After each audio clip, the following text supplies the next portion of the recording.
I know my place. Look, in the audiophile scene, I'm a point of first contact. You know, I'm just the one that gets you even thinking about critical listening. For the longest time, I never had any money at all, and these were the nicest headphones I owned for years. I've had these since university days. I use these all through my teaching career. My old mate Senny, her dirt 280s. Mate, you get these for like $100. They cancel a lot of noise. I rate them. And I'm a firm believer that you don't need to spend ridiculous money to get really good sound. I mean, last week's video was cheap headphones. For $20-30, you could be a budget-conscious audiophile king. But last week was cheap stuff.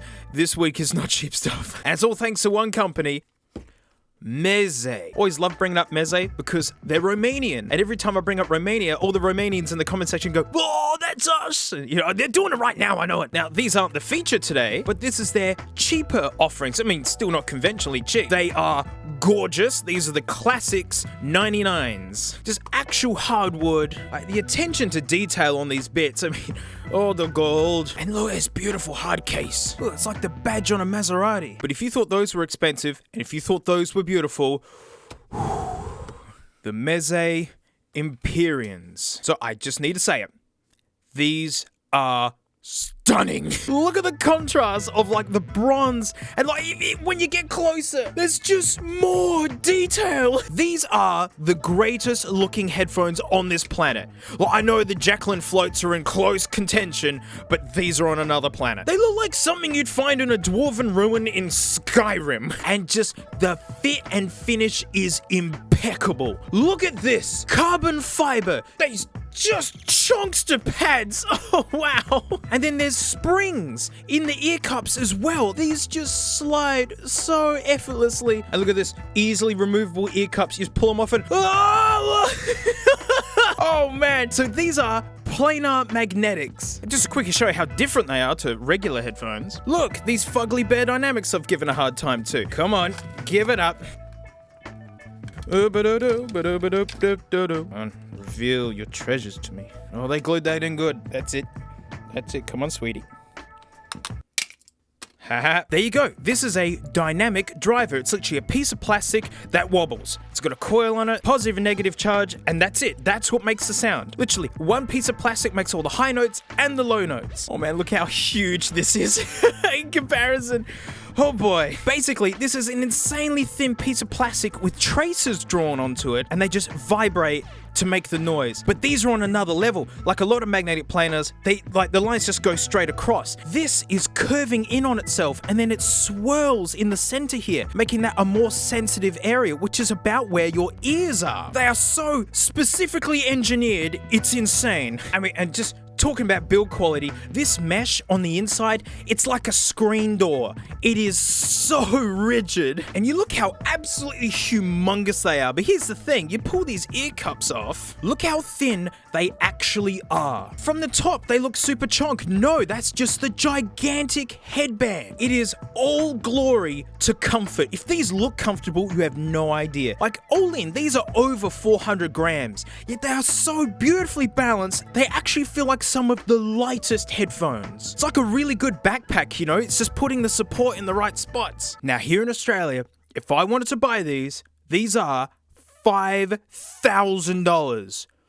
$5,000. I mean, just because they're expensive doesn't mean they're going to be perfect. I do have some expensive sets of headphones. I mean, my Auto Z LCD 2s. Now, I love them. They are so detailed. Awesome bass extension. The thing is, they aren't comfortable. Now, I can wear them for an album, and then I got to take them off. These are the most comfortable headphones I've ever worn, and I really mean that. And I haven't even gotten into the sound yet. These are my most favorite headphones I've ever worn, and I really mean that. Everything sounds good. All right, we're gonna bring in the referee now. Yeah, mate, it's the Herder 600s by old mate Senny. Just to enter boring time real quick. All right, here's the audio graph for the HD 600s. And the higher this line, the louder that bit of the music is. So right down at the bottom is super sub bass, like the really low stuff. Then you got regular bass. In the middle is the mids, where like 3/4 of the band live, like the vocals, the guitars, the pianos, the trumpets, the sousaphones. And then in the top end, you've got cymbals, percussion, tit-tit, pet-pet noises, whatever. Now, as you can see with the 600s, the mids right up to the top, they are so flat. Like, the idea is to have a flat line, but you can see there's that roll-off in the bass, which is really typical for, like, open-back audiophile headphones. Here's a chart I found for the Empyreans, and look at that bass right to the end. And what that means is, if there is incredibly super sub bass in the music, you'll hear it. It's at the same volume as the mids and the rest. Now, you know, there are lots of cheaper headphones that have this kind of sound profile, but they don't do it with this kind of clarity. I mean, I'm telling, like, you can point where instruments are coming from. Like, it feels like it's above you and below you as well. If there are multiple bass instruments playing at once, you can hear them individually. It's like VR for your ears. And that's why I say that these can play any genre. If you're listening to EDM with super sub bass, it'll play it. If you're listening to like really crispy detailed stuff up the top, it'll make it sound crispy. Like, there are some headphones out there which really do fit genres. You know, for instance, my Grados. I love my Grados. But if you look at this graph, there's not a lot of bass and lots of top end.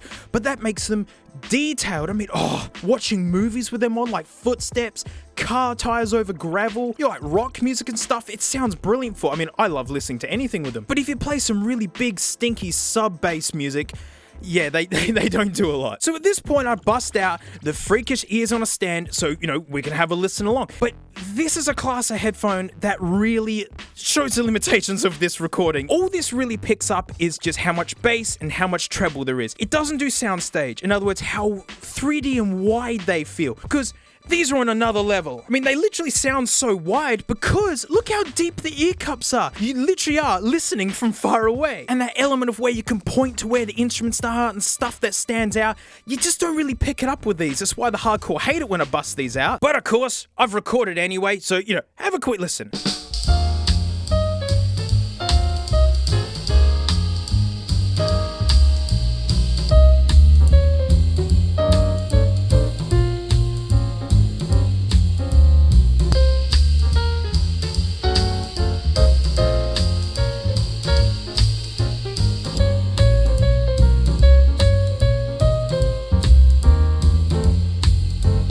These are conventionally expensive audiophile headphones, but it's funny how the referee is just outclassed by the new boy. But I'm not done listing the positives of these headphones, because there's another element to it, which is like audiophile headphones can be really hard to run. Like, for instance, like Apple's Dirty Buds, they're like 40 ohms. Professional headphones, they're like 80 to 120 ohms. There are other elements like sensitivity, or anything under 100 dB is less sensitive, and these guys are 300 ohms. But these are like the base standard of, you're gonna want an amplifier for this. These drop-dead gorgeous beasts are 32 ohms. They literally run out of anything. I happily use these straight out of my MacBook watching YouTube. I mean, of course, like, the better the stuff that you're playing out of, the better these are gonna sound. But for the most part, these are so unfussy. And a crazy thing about headphones this high-end, there is no distortion. You can find yourself listening to these insanely loud, and you don't even realize it because it's just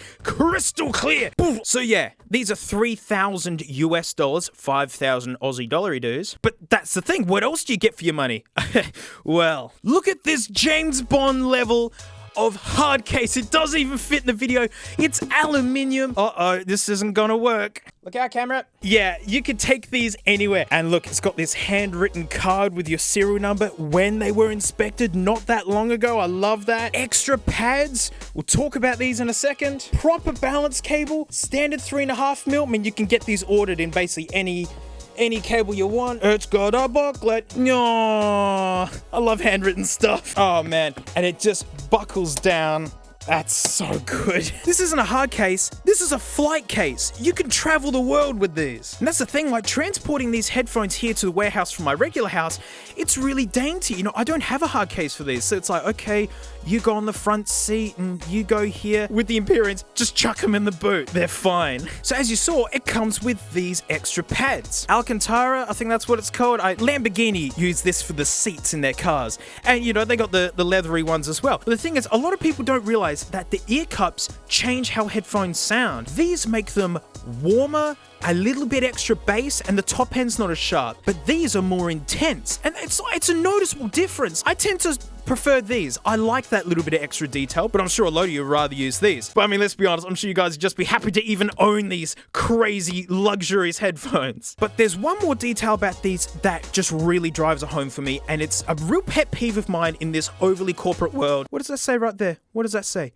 Made in Romania. I'm so sick of big Western companies coming up with a design and then just shipping it off to China for it to be built at the absolute low buck. The Chinese make brilliant things. MacBooks, iPhones, just everything is made in China. They're basically getting paid cents on the dollar for like these amazing products. In these times, for a company to be Romanian and then to make them in Romania is so cool. Well, I fully support that. And not only are they made in Romania, and the fact that they're absolutely gorgeous, they are just so comfortable, they sound amazing no matter the music, they sound amazing no matter what you're playing them out of. They're actually cheaper than like the competition with Focal and Audeze LCD4s. And I checked out heaps of reviews on these, and everyone is raving. And because, yeah, sure, LCD4s might have a little bit more bass extension, HD 800s might be a little bit wider, yet these are so well-rounded. I really feel if I could only have one pair of headphones on this planet, here they are. So like Meze and Renaro, like,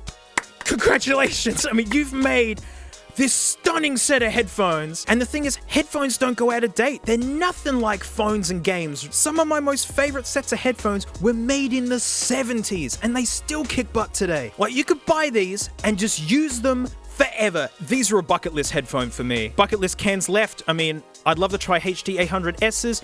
I would love to try the Abysses, and mate, of course, I need some Jekyll and floats at some point. Yeah, I want to be that guy. And so, look, I understand that 99.9999% of you guys aren't in the market for like, you know, several $1,000 set of headphones. I don't know, maybe you bought Dogecoin, maybe you got some crypto gains, and you wanted to buy something that is super special, that you can actually keep forever, that makes something that is really important to humanity. I mean, music is something that's always brought us together, and this makes listening just special. Like, they feel like they're worth the money. Oh, and a cute little addition, they gave me this little note, because when I did the classic 99s, one of the screws was all stripped out. I love the pride that they have in their company. Sent me some replacement pads for the classics, and there's some screws in here too.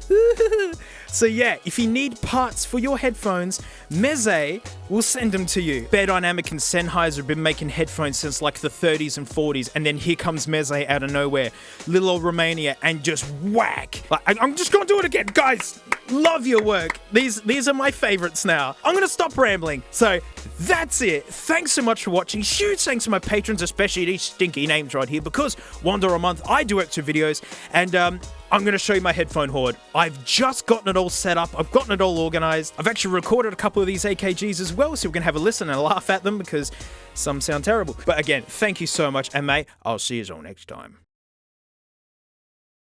Now what, smarty pants? Huh?